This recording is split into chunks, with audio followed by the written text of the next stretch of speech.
on back, it's all right. The best place to walk down in here, folks, is between the tracks.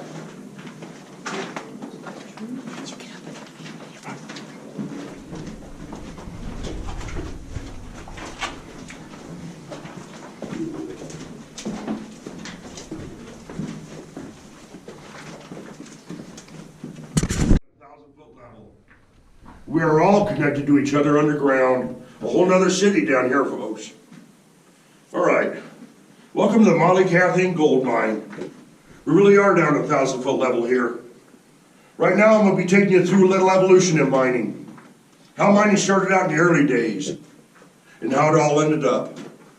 I'm going to be leading us through this crosscut shaft right here. Your crosscut shaft is the main shaft in the mines. The Mollie Kathleen gold mine was started out in 1891. So let's go back to that year for a little bit. 1891. Two miners always sitting down the mine together. Always working together.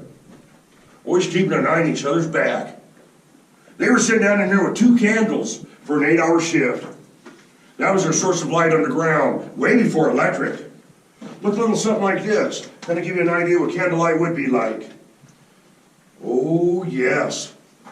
2 candles for an 8-hour shift. 3 shifts a day. It is all for real, folks. I'll be showing you the Mollie Kathleen gold mine for the next hour now. Of course, this is without candlelight. Let me show you how dark it is down in here. Oh, Bubba. It's real. And this with candlelight. A whole lot better, isn't it? Oh. Off the crosscut, the miners would do a drift. They would drift with those veins of gold, follow those veins of gold. So we call it a drift. The miners would do a series of holes in the back of the drift right here. It's all for their black powder explosives. Now this is what we call the beginning of mining, your black powder explosives. They do about 8 holes. No patterns, not yet. It's all done by what we call hand drilling. Hammer and chisel. It is the beginning. If there's not enough room for both those miners to be working, one miner's got to do these holes by itself. So we call single jack. Single jack. Hit that steel, turn it. Hit it, turn it, just like that. Every time I turn it, it cleans all the debris out of my way. I'm able to go a fraction of an inch deeper every time. Hit it and turn it. That's what we call a star steel, a cleaning steel. Those miners would do this 8 hours a day if they didn't have enough room. But if they do have enough room, they team up with their partner. We call this double jack. The hammer man, the shaker man. That hammer man hits that steel, the shaker man turns the steel. Same principle. It's also a cleaning steel. They take those miners 8 hours to punch those 8 holes back in there. 1 foot. 1 foot an hour. Yes. It'd take those miners 16 hours, 2 shifts, to punch those 8 holes back in there 2 foot. And that's where the miners want to be, is 2 foot back in that drift for their black powder explosives. It really is the beginning. Miners do all that too. They put the black powder explosives into each hole, with a fuse in each hole. Get all these holes ready to explode. They light their fuses, they go to their safe place here in this mine. 500, 600 feet away. And always around the corner. So see, the miners in their safe place now. Everything goes off okay here. They come back here 30 to 40 minutes later, after the dust settles down. That would blow out approximately 8 tons of ore. 2 foot back in that drift. 8 ton. 2 foot back. Then there's a third person that works here in the mines. We all call him the mucker. It's his job to come in here and muck all that ore out of there for the miners. As those miners start getting further back in that drift, they start laying down their ore cart track. Miners and muckers. Always remember that. Let's check this out. A new source of light. It actually come out of Europe. This is what we call a calcium carbide lamp. It arrived here in the mining district the late 1890s. You put your calcium carbide in the bottom, water in the top. You drip the water into the calcium carbide, makes acetylene gas. It is very bright, it is very efficient. A whole lot better than a candle. It lasts a whole 8-hour shift.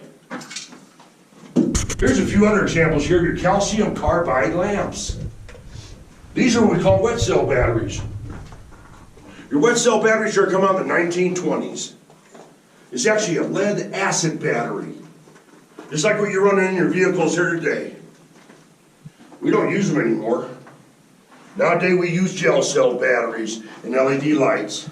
So walk on down in here, folks. Out of the drift for the miners. These are 1-ton ore carts we have down in here. 1 ton. He had a quota. 2 tons an hour by hand and shovel. If they can't do that, they're fired from the mines. There is too many of the people waiting in line for his job. He makes 75 cents a day. A miner would make $2 to $3 a day, that's it. You ever hear of this guy? Jack Dempsey. He worked in several mines here in this mining district as a mucker. He got fired from every mine around here because he couldn't muck fast enough. Several years later, that's when he became the world heavyweight boxer, the champion of the world. He was born and raised here in Colorado. That is the Manassa Mauler. Oh yeah. Out of hand mucking into air-powered mucking machines. That's what we call an IMCO 12B mucking machine. They actually started coming up with these things in the early 1900s. The more the mucker ran it, the faster he got, the better he got. You can muck a 1-ton ore cart in 2 minutes, compared to 30 minutes by hand. Have any of you folks ever been down in here before? All right. Let me give you a little heads up here real quick.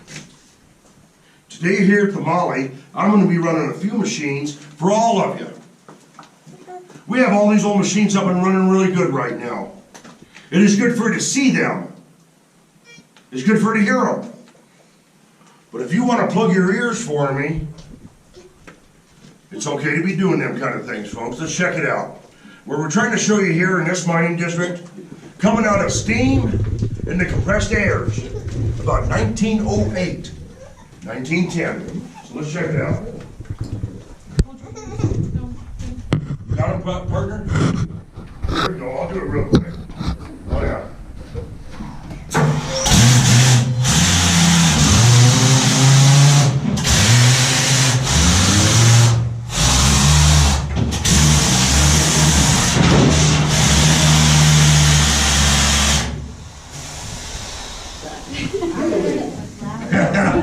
Nice, huh? I knew y'all would like it. Look at all the smiles I put on your faces. Always remember one thing. It's better than doing it by hand. And nobody ever got fired anymore. It is a good thing. So let's check it out. Come on over here, folks. Look at that mine shaft over there. I want you all to look at it. It's okay.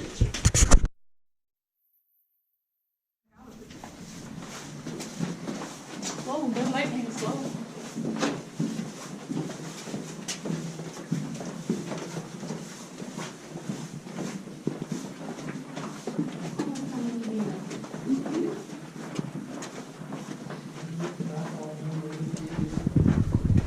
Yeah, that's from the mining. Oh yeah. It is very unstable, very hard to use. Splitter cords, igniter cords. You had a ride in the mining district, the early 1900s. A newer drill. So we call it a column drill. This old drill rides this column up and down, left and right. The miners learned how to do a series of holes in a pattern. This is what we call a 22-hole pattern. That'd be blowing out 22 tons of ore, 6 feet back. From now on, we're going to be at 6 foot back right here. In the early days, all these old drills is coming out of Europe. It's where they's manufactured at. They started riding here in the mining district the late 1890s. They's running them all on steam back then. The biggest problem with these old steam drills is they put off a lot of dust right up in here. So much dust that the miners are breathing that dust in. They didn't know they were hurting themselves at that time, but they really were. Nowadays we call that miner's consumption. By about 1916, this old column drill company got bought out by an American company, Ingersoll Rand. They knew the problems of miners' consumption. They also knew a way to stop it. They started carrying around water in a jack tank like this one. Under a little bit of air pressure, they shoot that water into your drill right here. This runs hollow steels. It'd run a 2 foot, a 4 foot, then a 6 foot steel. Run that water through your steels. Keep the dust down. Automatic. Flush out all the minerals. But the biggest thing is no more dust. Now the miners can live a normal life. So let me run it for you.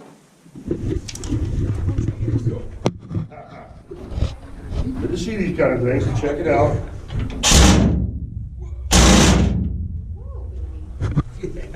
There we go. That was for you, little buddy. Yeah. It's approved. They even had hearing protection. By the time pneumatics hit the mines, you had to have hearing protection. A whole lot louder than steam. But a big transition right during those early years. Coming out of steam-operated everything into pneumatics. Compressed airs. It's good to see these kind of things, folks. The beginning of water being injected into the drills is right here. Let's walk on over here. It's also what we use today. Check it out. We take a third stick of gel dynamite with our detonator, hooked up to our shock tube. Goes all the way back to the end of the hole here, 6 feet back. Then we pump this stuff in. We call it ANFO. We get it back just like that. We call it ANFO mix. It is ammonium nitrate with diesel fuel already in it for us.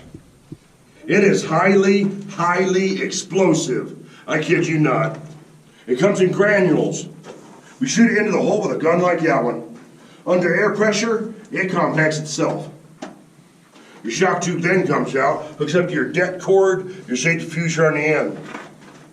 That's what we call a 33 hole setup. That'd be blowing out 33 tons, 6 feet back. A newer drill. That's what we call a jack leg drill. It is the drill of choice for underground gold miners. They like it. This will drill a 6 foot hole through the hardest rock known to man in 2 minutes. It is top of the line jack leg right here. It is a Gardner Denver. Water injected into it, knock that dust down. It does run a 6 foot steel all day long. Let me run it for you.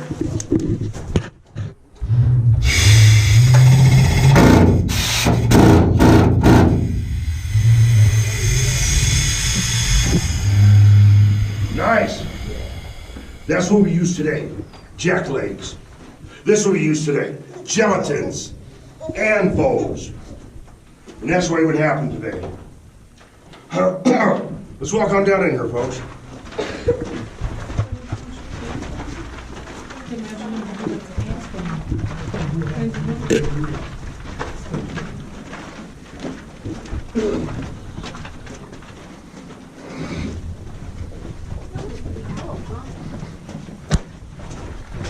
All the white stuff you see down in here is magnesium sulfate. Leaching out of the rock. Down here we call it snow under the mountain. That goes over to the COD mine right there. We'll go over this way.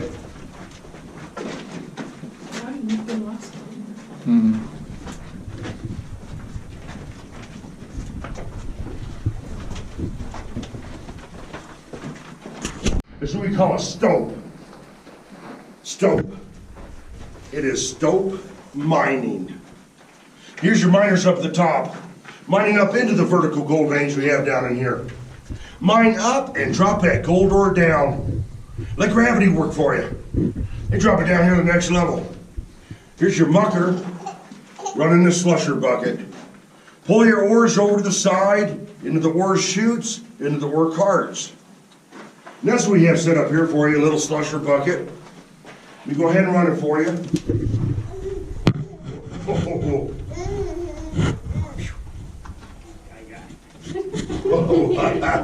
All right. Thank you, folks. Thank you.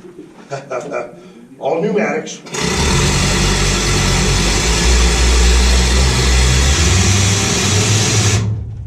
Like a big old winch on a pickup. There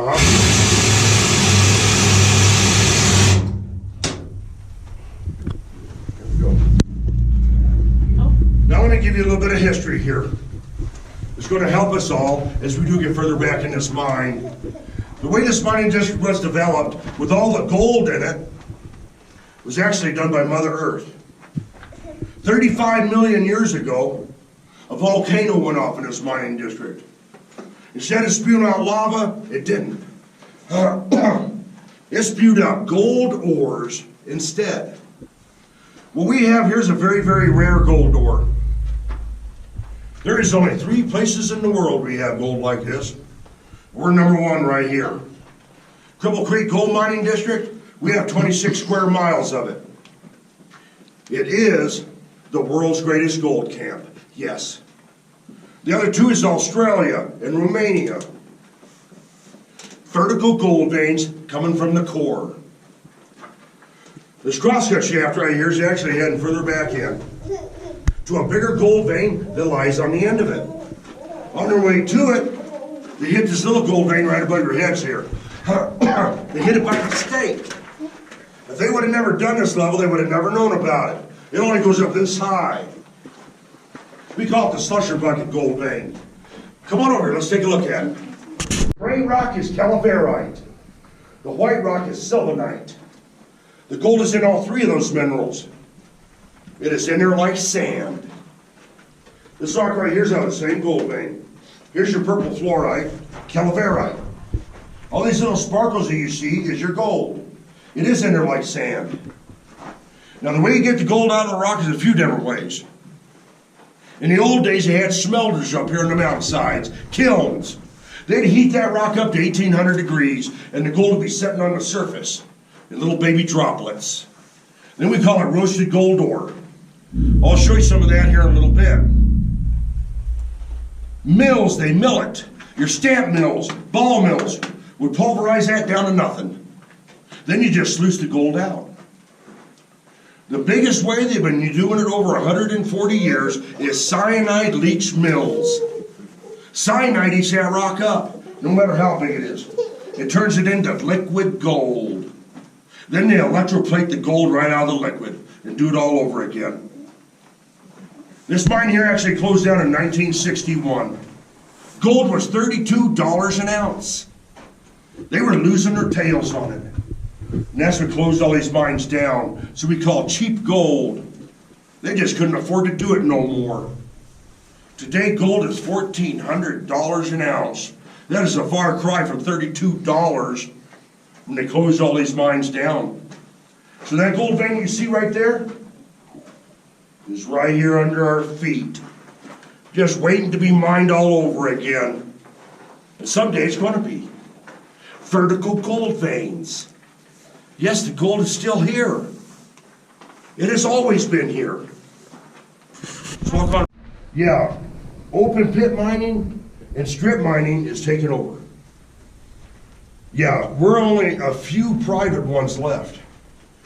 Newmont Gold is taking over. Oh, buddy.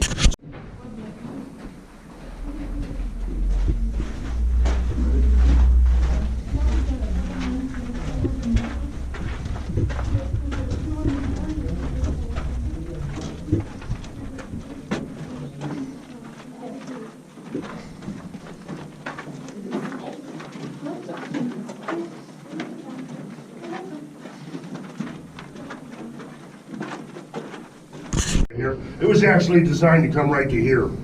We call it the Queen Bess Gold Vein. It's right here above our heads. It's 3 feet across right here, the Queen Bess Gold Vein is. You see where these little stalactites are hanging down? That's where the Queen Bess Gold Vein is at, all the way down through there. All the way down through here, the Queen Bess Gold Vein is. We're walking on it. Never been mined any deeper than 1,000-foot level. We'd leave this for a workplace, a work area. There is plenty of gold to go after. You see this ore chute right here? Check it out. And that little ladder? Those miners got in above us here. They started mining all the gold out of the Queen Bess Gold Vein. the best they could. The Queen Bess gold vein goes all the way to the surface of the earth. And that's where they found it, up on the surface. Vertical gold veins. Now it's been mined off every level above us. They've already mined it up at 200 to 400, to 600 to 700. Now here we are at 1,000-foot level. The nearest level to us from here is the 700. That's 300 feet of gold, isn't it? Uh-huh. Those miners got it above us here. They mined over 200 feet of gold out above our heads. After they took all that gold ore out of there that they wanted, it left a huge cavern. All the way down through here is hundreds of feet hollow. And that's what we call a stope. Stope mining. You mine up and drop that gold ore down. Let gravity work for you. Drop it down into your ore chutes, into your ore carts. A little air tram locomotive right here. On this size will pull or push 4 tons of gold ore at a time, all in compressed airs. That is your workhorse of the mines now. Air tram locomotives. They started coming out with these things commercially about 1935. Before that, they had animals down in here working. They had donkeys and burros down in here pulling ore carts around. But by the early 1930s, it was all outlawed by Teddy Roosevelt and the Humane Society. No more animals working in the mines throughout the United States. That machine right there took over that job. It is your workhorse of the mines. But in celebration of those hard-working animals, 3 weeks ago was Donkey Derby Days. We celebrate those hard-working animals.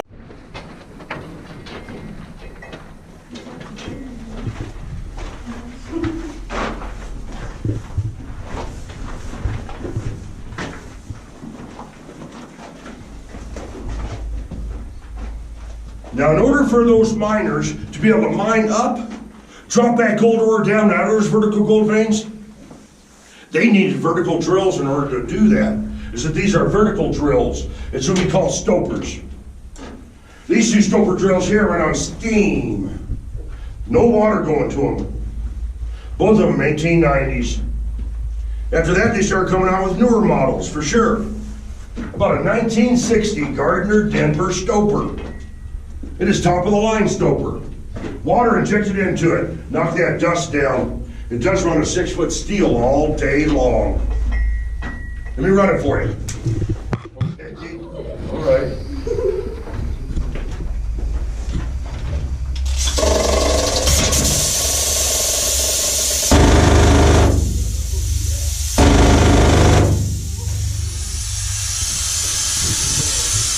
Nice. That's what we use today. Mine up and drop that gold ore down. Let gravity work for you. And when you're mining up, you only drill a few holes up, because now you're dropping in the ceiling.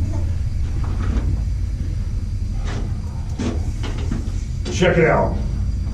We all know that Queen Bess gold vein is above our heads all the way down through here. We're all walking on it. That drill is right where it should be. It is in the Queen Bess gold vein right now. Mine up and drop it down. It's the Queen Bess gold vein all across the face of the wall right here.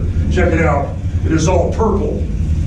Your purple fluorites, calaverites, sylvanites is all running together. If that's happening like that, it is richer in gold. Every gold vein is different. There's never 2 the same. Come on over, let's look at some more gold. Here we go, check it out. Oh yeah, she's rich in gold. The Queen Bess gold vein. Nice. Let's walk on over here.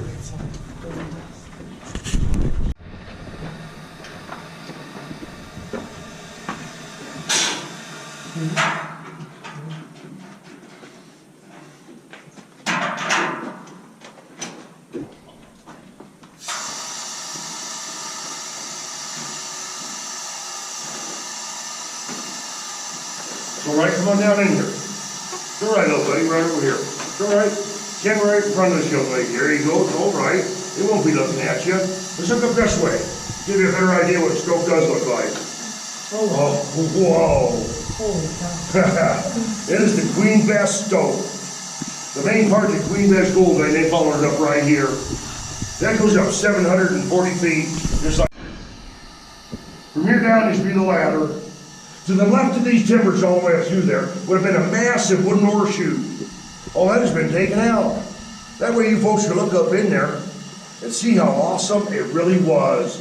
The way it is, stone mining. After they took that horseshoe out, they discovered part of the Queen Bess gold vein right there. It was hidden behind the horseshoe for over 70 years. It is 3 feet wide and 20 feet long. It is the Queen Bess gold vein. And it is full of gold. Look at the angle of it. The same angle as that stone. Following on down here. That is the Queen Bess gold vein behind all our backs right here. And of course we're all walking on it. It goes a whole lot deeper down into the earth than going up 1,000 feet. It came from the core. The deeper you go, the richer it gets. Yes, ma'am. So if I understand right, they only find small pieces, they don't find the big pieces anymore? What is That that? nuggets of gold is placer's gold. Okay, That's a different kind of gold. okay. This is gold ores. Okay? All right. Out in Nevada, there's a big gold mine out there. As big as this one we have here. They're mining different kind of gold. They're mining quartz-bearing gold. Here's your gold ores. Different kinds of gold. Different kinds of minerals running with them. But when you melt it all down, then it all becomes the same. Until that happens, there are different kinds. Are you looking for nuggets, ma'am? No, I was just wondering because. Well, it's good to hear these kind of things. Otherwise, you think there's only one kind of gold in the world. Yeah. Yeah, well, there. Luckily, she brought this up for So me. this is gold right here that's sparkling? It is. Gold ores. How much gold has come out of this mine? They were all millionaires at 20 bucks an ounce. Uh-huh. And the deeper we go, the richer it gets. We have mountains of gold here. I call it mountains of gold. Come on over here. Here's inside the tram. These ribs do get a little close down in this area. But I'm going to be shooting us down through here about 1,000 feet with that air tram locomotive right there. It is the biggest air tram we have here at the Mollie. 1955. During that same day, it could push or pull 6 to 8 tons at a time, all on compressed airs. Let's go on down in here, check it out.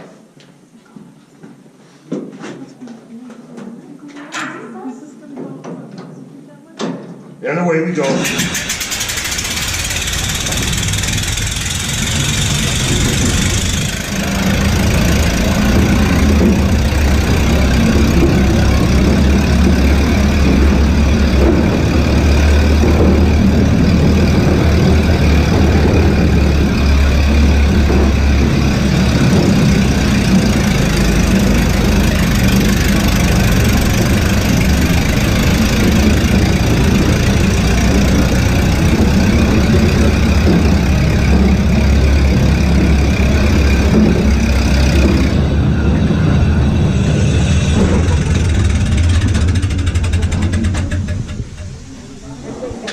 A lot of folks always ask me, Tim, where's the restroom?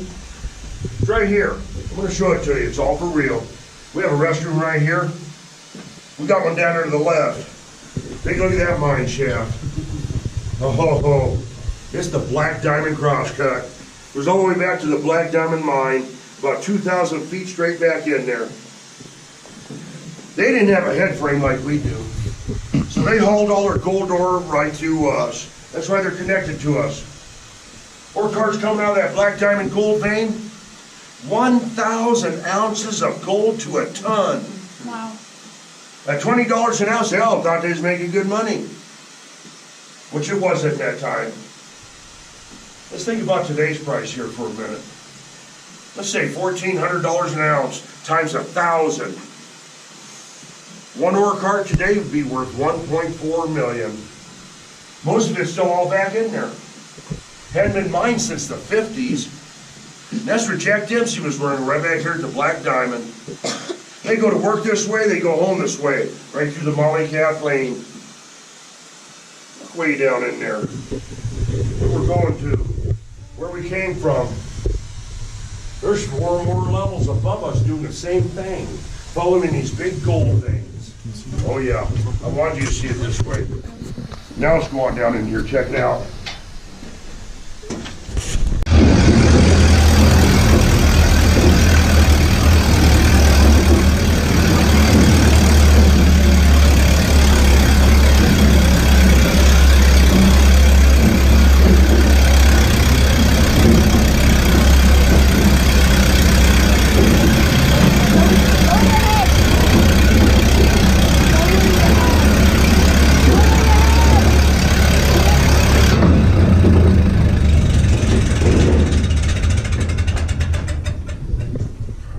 This is our tool room junction right here. Need to see it this way. Look at all the crosscuts and drifts coming into it. It's all been honeycombed out of here. Every crosscut, every drift goes to a different place underground. Other mines for sure. Let me get this for you. Here we go.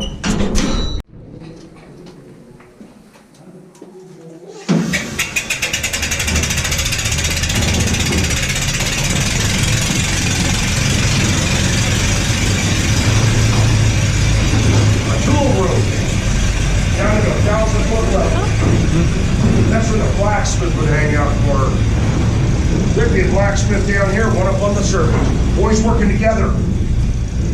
Always taking care of those miners. A miner bringing a dull drill bit, he'd be sitting right back out with a sharpened one.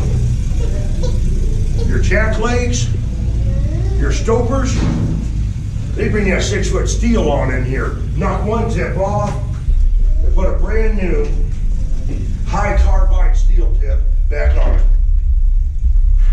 Need to see it this way. Everything a blacksmith needed to run in a gold mine, the heat would be up on the surface with the other blacksmith. Your Julian Davis drift, another gold vein right up over there. Your black diamond cross cut. They hauled all their gold ore right to us. Mollie Kathleen, being the smart woman she was, she made money off her own gold. Made money off the other mine's gold just for hauling it out of here. Oh yeah. What was the typical fee for that? Do you know? At 1,000 ounces to a ton, I imagine she got 10 or 20 ounces. Sure. Oh man, maybe 100. Savvy business. Pay me in gold, right? Especially at 20 an ounce. Oh man. We'll take this drift right here. We call it the Nick Cox drift. We hired Nick Cox in 1974 to do this drift for the tour. It was a solid sheet of rock across here all those years. His second blast, he hits that gold vein right there. He hit it by mistake. This mine was already shut down for 14 years of production when they found it. Even on the other levels above us, they never hit it. It has never been mined. 1974, we're just coming off the gold standard. The regulation of gold for over 100 years. Our federal government was running it for the world. No more gold standard, President Nixon. Gold was $54 an ounce. It surely wasn't worthwhile then. But it is now. There's millions of dollars in gold right here. I kid you not. There's millions underneath our feet. Someday, it will be mined again. Let's go on down in here. Each and every step comes with mining's above it. You need to see it this way. Put a lot of work into it, make it nice for you. Go ahead and look around a little bit. Okay.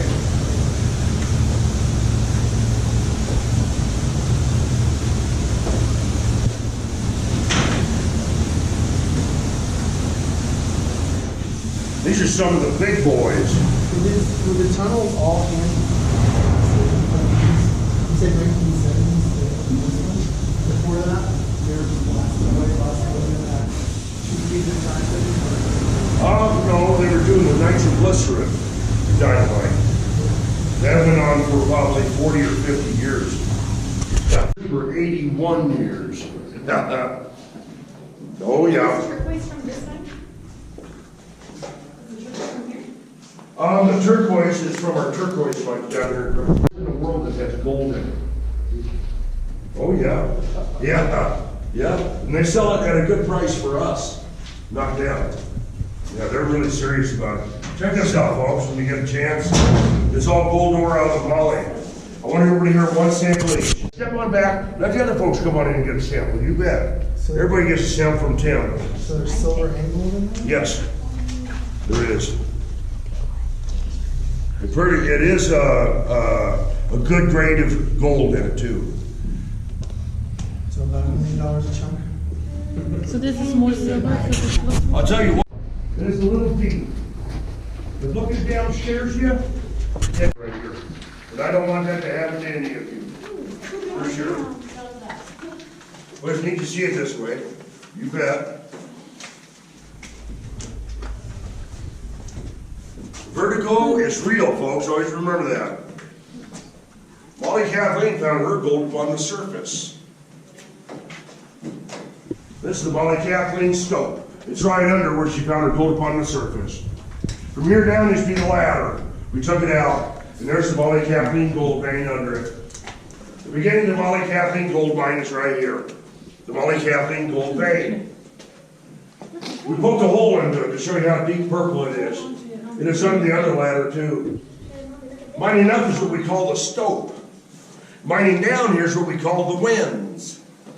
They bring the gold ore up in a half-ton ore bucket. Bring it up, dump it off into the ore cart, off down the track, back down for another load. If I can get everybody to step over here in the gravel for me, I'll go ahead and demonstrate this whole machine here for all of you. You bet. Today here at the Mollie Kathleen, this will be the oldest machine I'm down in here running for you folks today.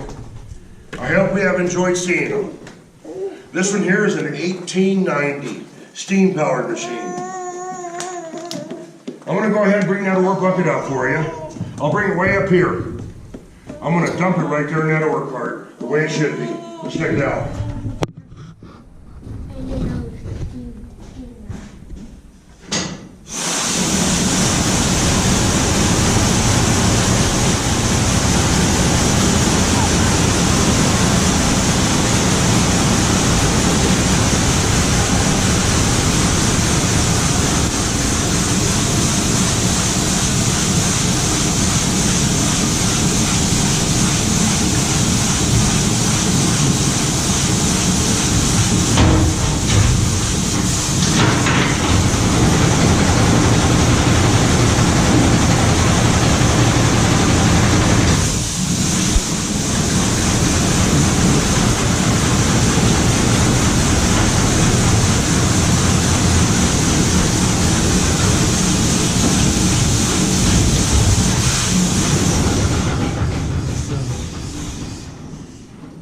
There's you a good picture right there, folks.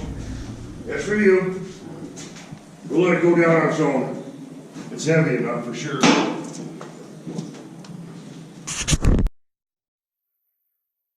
For you to see it. We gotta bring it down here every morning by law. We digital meter the air down in here every day. A gardener's head for a mucker. Here's your black diamond cross cut. A stable. Down at 1,000-foot level. That's where they kept the donkeys in the burrows during the heyday.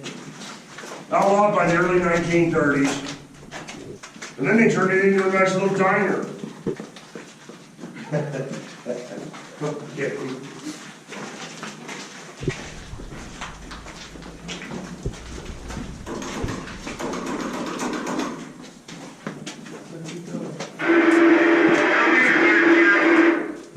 All right.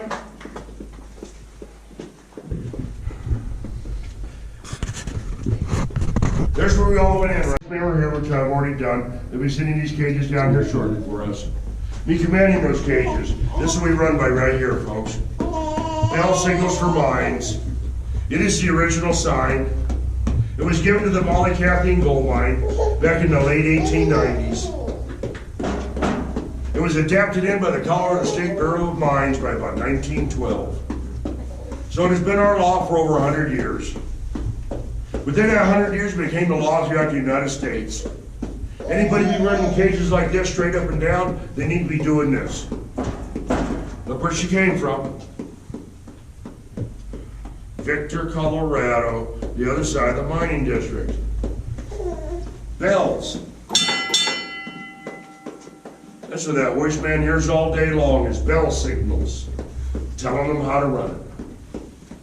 We have to do it to the T.